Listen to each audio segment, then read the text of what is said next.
அனு, உங்ககிட்ட கொஞ்சம் பேசணும். பேசலாமா? சொல்லுங்க ஐஷு. என்கிட்ட பேசுறதுக்கு ஏன் பெர்மிஷன் கேட்குறீங்க? பேசலாமே, சொல்லுங்க. அது நான் என்ன பேச வந்தேன்னா, ம், ரொம்ப சாரி அனு.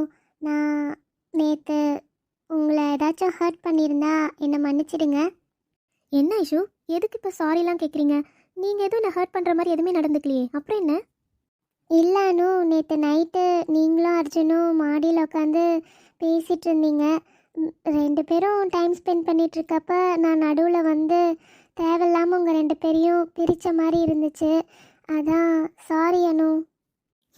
என்ன ஐஷு, இதுக்கு போய் சாரி கேட்குறீங்க? நீங்கள் சொன்ன ரீசனும் கரெக்டு தான் ஐஷு. வீட்டில் யாரையும் உங்களுக்கு தெரியாது. அப்புறம் ரூமில் எவ்வளோ நேரம் உங்களால் இருக்க முடியும்? அவருக்கு தான் நீங்கள் நல்லா பேசுவீங்க. இதில் நான் எதுவுமே நினச்சிக்கல ஐஷு. இதில் என்ன இருக்குது? உங்கள் ஃப்ரெண்டுகிட்ட தானே பேசணும்னு நினச்சிங்க. இது தப்புலாம் இல்லையே. இல்லை அனு, சின்ன வயசுலேருந்து நானும் அர்ஜுனும் ரொம்ப க்ளோஸ். எங்கேனாலும் நானும் அவனும் தான் நிறைய டைம் ஸ்பெண்ட் பண்ணுவோமா. அப்புறம் எங்கள் அப்பா துபாய் போனனால என்னையும் அங்கேயே கூட்டிகிட்டு போயிட்டாரு. அதுக்கப்புறம் நாங்கள் ஒன்றும் அவ்வளோ க்ளோஸாக இல்லை. ஆனாலுமே ஃபோனில் எப்பயுமே நாங்கள் பேசிப்போம். ஆனால் இங்கே வந்து நான் பார்த்த அர்ஜுன் வந்து என்கிட்ட ரொம்ப அட்டாச்சாக இருப்பான். ஆனால் இங்கே வந்து உங்ககிட்ட ரொம்ப அட்டாச்சாக இருக்கானா. எனக்கு அது பார்த்தோன்னே லைட்டாக பொசசிவ் மாதிரி ஆயிடுச்சு. அதனால தான் நான் அப்படி ரியாக்ட் பண்ணிட்டேன். தப்பாக நினைக்காதீங்க. ஃப்ரெண்ட்ஸுக்குள்ளே பொசசிவ்னஸ் வரும்னு சொல்லுவாங்களான்னு எனக்கு தெரியல. ஆனால் எனக்கு பொசசிவ் ஆகிடுச்சு. அதனால தான் அப்படி ரியாக்ட் பண்ணிட்டேன். சாரி அனு. அப்புறம் நைட்டு அர்ஜுன் வந்து என்கிட்ட பேசினான். அதுக்கப்புறமா தான் நான் பண்ணது எவ்வளோ தப்புன்னு எனக்கு தெரிஞ்சது. அதான் சாரி கேட்கணும்னு தோணிட்டே இருந்தது. அதான் சாரி கேட்குறானோ. ஐஷு, நீங்கள் பண்ணது தப்புன்னு நான் சொல்லவே இல்லையே. திரும்ப திரும்ப சாரி கேட்காதீங்க. எனக்கு ஏதோ ஒரு மாதிரி இருக்குது.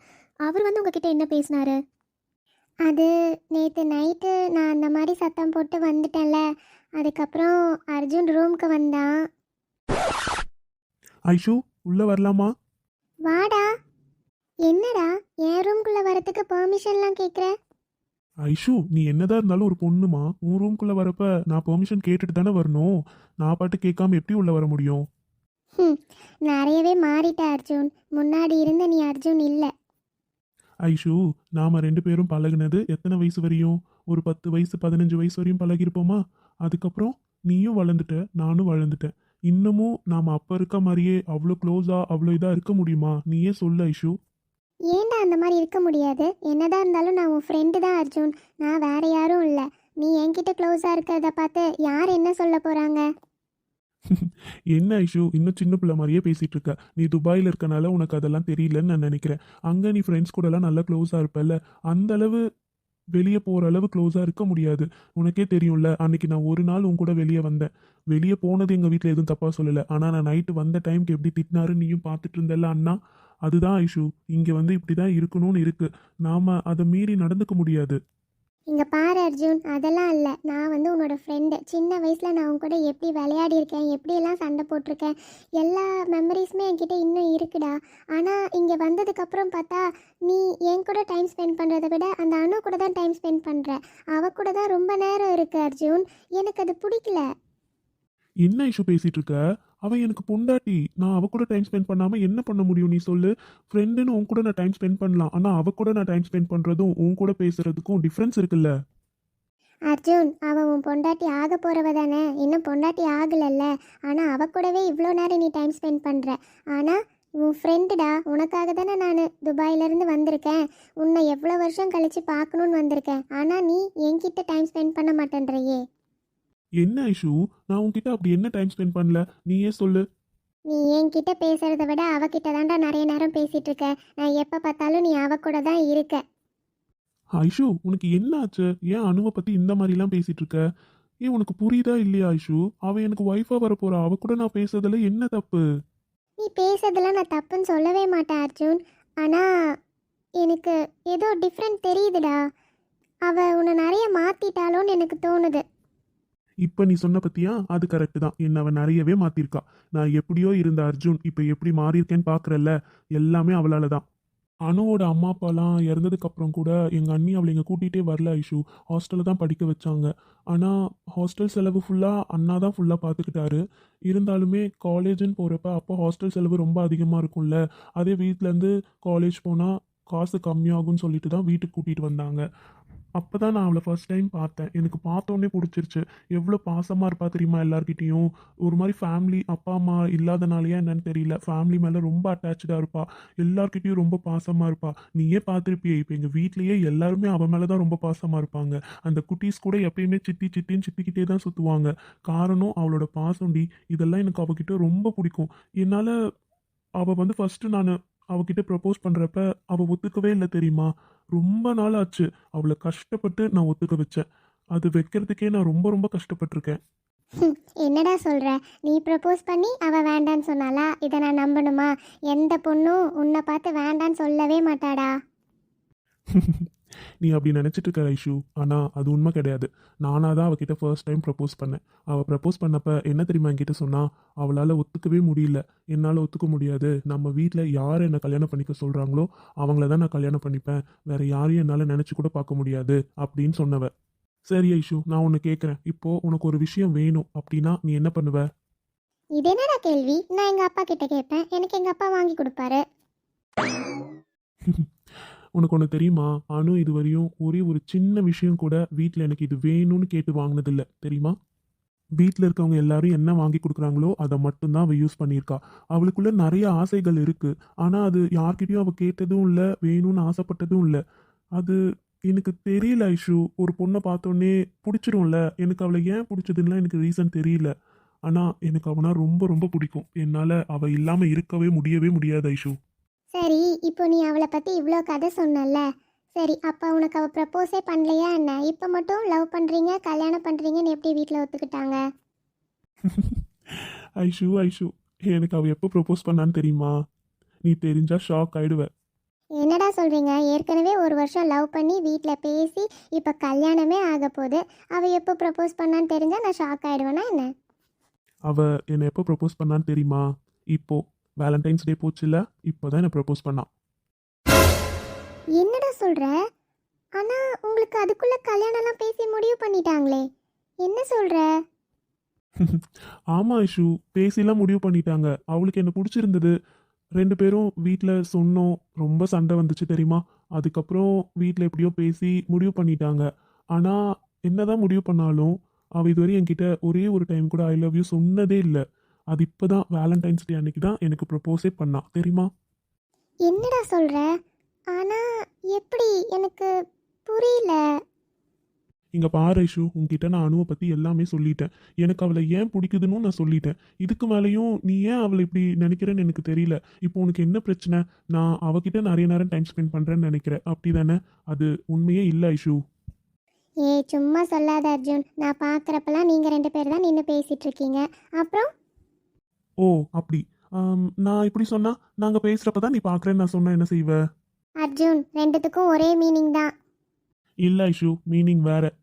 நாங்கள் நீ பார்க்குறப்பெல்லாம் பேசுகிறேன்னு சொல்கிறதுக்கு மீனிங் என்ன தெரியுமா? எப்போ பார்த்தாலும் நாங்கள் பேசிகிட்டே இருக்கோம் அப்படிங்கிற மீனிங். நான் சொன்னதுக்கு என்ன தெரியுமா?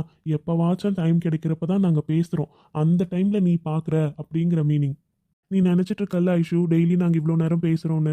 அது எப்போ தெரியுமா? இப்போ இந்த ஒரு 10 நாளாக தான் அப்பப்போ நாங்கள் டைம் கிடச்சி பேசுகிறோம். அதுக்கு முன்னாடி வரையுமே வீட்டில் யாராச்சும் வந்துருவாங்க, யாராச்சும் பார்த்துருவாங்க. நாம் ரெண்டு பேரும் பேசக்கூடாதுன்னு அவள் என் பக்கத்தில் வந்து நிற்க கூட மாட்டா தெரியுமா. ஒரு செகண்ட் நான் பேசணும்னு கேட்டால் கூட என் பக்கத்தில் வந்து நிற்க மாட்டா. என்கிட்ட அவ்வளோ டிஸ்டன்ஸோட தான் பேசுவா. இப்பயுமே வந்து அவள் என்கிட்ட இந்த 2-3 நாளாக தான் அவ்வளோ க்ளோஸாக உட்காந்து பேசுகிறா. அதுக்கு முன்னாடி வரையும் எப்பவும் ஒரு அடி டிஸ்டன்ஸோட தான் நின்று பேசுவா. என்ன அர்ஜுன் சொல்கிற? நீங்கள் ரெண்டு பேரும் ஒரு வருஷமாக லவ் பண்ணிட்டு இருக்கீங்க. அப்புறம் நீ இப்படி சொன்னால் நம்புவேனா என்ன? ரெண்டு பேரும் எப்பயும் வெளியே போனதே இல்லையா என்ன? வெளியே போகிறது, சினிமாவுக்கு போகிறது, பார்க்குக்கு போகிறது, கொஞ்ச நேரம் ஜோடியாக உட்காந்து பேசுகிறது, எதுவுமே பண்ணது இல்லையா? இதெல்லாம் நம்புகிற மாதிரியே இல்லையேடா. ஆனால் அதுதான் உண்மை ஐஷு. இது வரையும் மற்ற லவ்வர்ஸ் மாதிரி நாங்கள் ரெண்டு பேரும் எங்கேயுமே போனதில்லை. எங்கள் மேரேஜ் ஃபிக்ஸ் ஆனதுக்கப்புறம் ஒரே ஒரு முறை நாங்கள் ரெண்டு பேரும் சேர்ந்து ஒரு ரெஸ்டாரண்ட் போய் சாப்பிட்டோம், அவ்வளோதான். மற்ற எங்கேயுமே நாங்கள் வெளியே போனதே இல்லை தெரியுமா. அதுவும் இப்போல்லாம் தான் மாடியில் கொஞ்ச நேரம் உட்காந்து பேசிகிட்டு இருப்போம். அது கூட நீ இப்படி பேசினதுனால ஒரு மாதிரி ஹர்ட் ஆன மாதிரி ஆயிடுச்சு ஐஷு. நிஜமாவே ரொம்ப கஷ்டமாக இருந்துச்சு நீ அப்படி பேசுகிறப்ப. அர்ஜுன், நிஜமாக நான் ஹர்ட் பண்ணணும்லாம் அப்படி பேசலடா, நீ தப்பாக நினைக்காத. நான் இங்கே ஒரு மாதிரி ரூம்குள்ளே இருந்தது ரொம்ப இரிட்டேட்டாக இருந்துச்சு, அதனால தான் அப்படி பேசினேன். ஐயோ, நான் பேசினதை தப்பாக எடுத்துக்கிட்டீங்களா? அனு ஏதோ தப்பாக நினச்சிருக்க போகிறாங்க. நீ கவலைப்படாத ஐஷு. நான் கூட நீ அப்படி பேசிட்டு வரப்ப எனக்கு கூட லைட்டாக ஹர்ட் ஆச்சு. ஆனால் என் அனு கண்டிப்பாக உன்னை தப்பாக நினச்சிருக்க மாட்டா. அவள் இப்போ கூட என்ன தெரியுமா நினச்சிருப்பா, இதை பாசிட்டிவாக தான் எடுத்திருப்பா. ஆனால் எனக்கு நல்லா தெரிஞ்சது நீ பேசினதில் என்னை ஹர்ட் பண்ணுற மாதிரி தான் இருந்துச்சு ஐஷு. ஆனால் கண்டிப்பாக அவளுக்கு அப்படி தோணலையாம். அவன்கிட்ட என்ன தெரியுமா சொல்லி அனுப்புனா, சரிங்க உங்கள் ஃப்ரெண்டு பாவம் ரொம்ப நேரம் ரூம்லேயே இருக்கனால அவங்க அந்த மாதிரி ஃபீல் பண்ணியிருப்பாங்க. நீங்கள் போய் கொஞ்ச நேரம் அவங்கக்கிட்ட பேசிட்டு இருங்க, நான் அக்கா கிட்ட எல்லாம் போய் பேசிட்டு இருக்கேன்னு சொல்லி என்னை அவள் தான் இழுத்துட்டு வந்தா தெரியுமா. என்னடா சொல்கிற? உண்மையாகவே அனு என்ன எதுவும் தப்பாக நினைக்கலல்ல? வேற மாதிரி நினச்சிட போகிறாங்க அர்ஜுன். நான் சத்தியமாக வேற எந்த மாதிரி எண்ணத்துலேயும் உன்கிட்ட வந்து அப்படி பேசலை. உண்மையாகவே ரொம்ப இரிட்டேட் ஆயிடுச்சுடா, அதனால தான் அப்படி பேசிட்டேன். சாரி அர்ஜுன். ஏ குட்டச்சி, என்கிட்ட எதுக்கு நீ இப்போ சாரி கேட்டுட்டு இருக்க?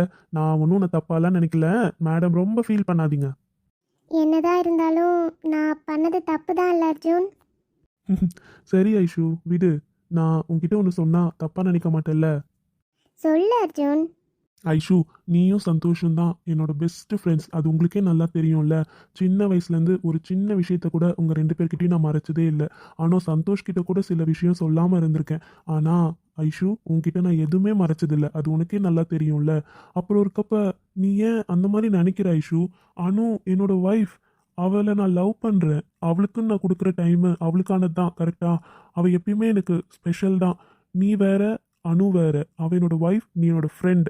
ரெண்டுத்துக்குமே டிஃப்ரென்ஸ் இருக்கு ஐஷு. நீங்கள் ரெண்டு பேருமே எனக்கு ரொம்ப ரொம்ப முக்கியம். உங்கள் ரெண்டு பேரையும் நீங்கள் கம்பேரே பண்ணிக்க கூடாது. நீங்கள் ரெண்டு பேருமே எனக்கு வேணும். சாரிடா அர்ஜுன், நீ இவ்வளோ ஃபீல் பண்ணி எதுக்கு என்கிட்ட பேசுகிற? நான் பண்ணது ரொம்ப பெரிய தப்பு அர்ஜுன். உங்கள் ரெண்டு பேரையும் நான் அந்த மாதிரி பேசியிருக்க கூடாது. நானும் அணுவும் உனக்கு வேற வேறன்னு எனக்கு நல்லா புரிஞ்சிருச்சு. அது நாங்கள் ரெண்டு பேருமே உனக்கு இம்பார்ட்டன்ட் தான். எங்களுக்கான ஸ்பேஸை நீ எப்பயுமே கண்டிப்பாக கொடுப்பனும் எனக்கு தெரிஞ்சிருச்சு. நான் இந்த மாதிரி கம்பேர் பண்ணது ரொம்ப ரொம்ப பெரிய தப்பு அர்ஜுன். சாரிடா, என்னை மன்னிச்சிடு. ஐஷு, ஃபீலிங்ஸ்லாம் உனக்கு செட்டே ஆகலை. எப்பயும் கலகலன்னு சிரிச்சுட்டே இருக்க என்னோட ஃப்ரெண்ட் ஐஷு தான் எனக்கு வேணும். இப்படி உம்முன்னு இருக்கிறதெல்லாம் என் ஃப்ரெண்டே இல்லையே. நீங்கள் என்ன சொல்கிறீங்க ஐஷு? அவர் இவ்வளோ ஃபீல் பண்ணி பேசினாரா? இதில் நீங்கள் ஃபீல் பண்ணுறதுக்கு ஒன்றுமே இல்லானோ. அர்ஜுன் அவன் மனசில் எந்த இடத்துல வச்சுருக்கான்னு எனக்கு நல்லா புரிஞ்சிருச்சு. நான் பேசினது தப்பு தான் அனு. அதான் உங்ககிட்ட மன்னிப்பு கேட்கணும்னு தோணிகிட்டே இருந்தது. அதான் சாரி. நான் ஒன்றே ஒன்று உங்ககிட்ட சொல்லணும்னு நினைக்கிறேன் அனு. நீங்கள் என் ஃப்ரெண்ட் அர்ஜுனை நல்லா பார்த்துக்கோங்க ப்ளீஸ். அவன் முன்னாடி மாதிரி இல்லை. முன்னாடிலாம் ரொம்ப துருன்னு அப்படி இருந்த பையன். இப்போது அவன் கேரக்டர்லேருந்து எல்லாமே மாற்றிக்கிட்டான். எல்லாமே உங்களுக்காக மட்டும்தான் அனு. உங்களை அவன் அவ்வளோ லவ் பண்ணுறான். நீங்கன்னா அவனுக்கு ரொம்ப ரொம்ப ரொம்ப பிடிக்கும். அவனை எப்பயும் ஹர்ட் பண்ணிடாதீங்க. அவனை ஃபீல் பண்ணவும் வைக்காதீங்க ப்ளீஸ். ஒரு ஹஸ்பண்ட் அண்ட் ஒய்ஃப்குள்ளே சண்டைகள் வர்றது சாதாரணம். ஆனால் என் ஃப்ரெண்டுக்காக நான் இப்படி பேசுகிறேன்னு நினைக்காதீங்க. உண்மையாகவே அர்ஜுன் ரொம்ப நல்ல பையன். நீங்களும் ரொம்ப நல்ல பொண்ணாக தான் இருக்கீங்க. ப்ளீஸ் அவனை நல்லா பார்த்துக்கோங்க. ஆஸ் அ ஃப்ரெண்டாக நான் உங்ககிட்ட சொல்லணும்னு தோணுச்சு. அதே மாதிரி இன்னொரு விஷயத்தையும் சொல்கிறேன். அவன் உன்னை ரொம்ப ரொம்ப மிஸ் பண்ணுறான். என்ன மிஸ் பண்ணுறாரா? என்ன ஐஷு சொல்கிறீங்க? எனக்கு புரியல. அவன் ஒரு விஷயத்தை ரொம்ப மிஸ் பண்ணுறான்னு சொன்னேன். என்னன்னு தெரியுமா? அவனும் மற்ற லவ்வர்ஸ் மாதிரி உங்களை வெளியே கூட்டிகிட்டு போகணும், எங்கேயாச்சும் நீங்கள் கேட்டதெல்லாம் வாங்கி கொடுக்கணும், ரொம்ப வெளியே சுற்றணும் அப்படின்லாம் ரொம்ப ஆசைப்படுறான். சொல்லப்போனால் ரொம்ப லவ் பண்ணணும்னு நினைக்கிறான். அதை தான் உங்ககிட்ட சொல்கிறதுக்கு யோசிக்கிறாரு சார். அவன் அப்படி சொன்னால் நீங்கள் எதாவது தப்பாக நினைப்பீங்களோன்னு யோசிக்கிறான். அவனாக இதை என்கிட்ட சொல்லலை, ஆனால் அவன் பேசுனதுலேருந்து நானே இதை புரிஞ்சுக்கிட்டேன். அதனால தான் உங்ககிட்ட சொல்லணும்னு தோணுச்சு, சொல்லிட்டேன். எனக்கு புரியுது ஐஷு.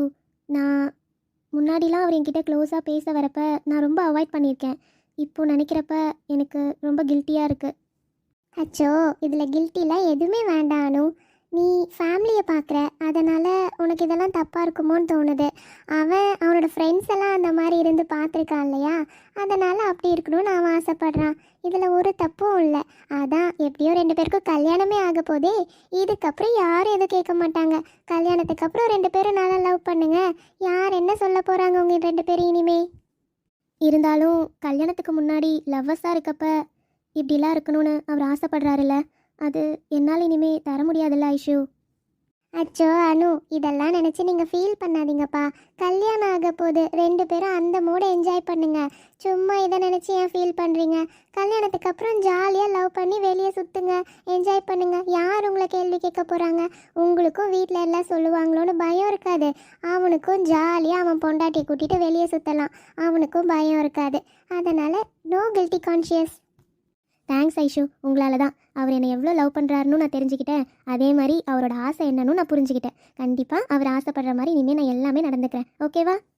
உங்கள் ஃப்ரெண்டை பற்றி இனிமேல் நீங்கள் கவலைப்படாதீங்க. உங்கள் ஃப்ரெண்டை நான் நல்லா பார்த்துக்கிறேன். ஓகே, எனக்கு இப்போ தான் ரொம்ப ஹாப்பி.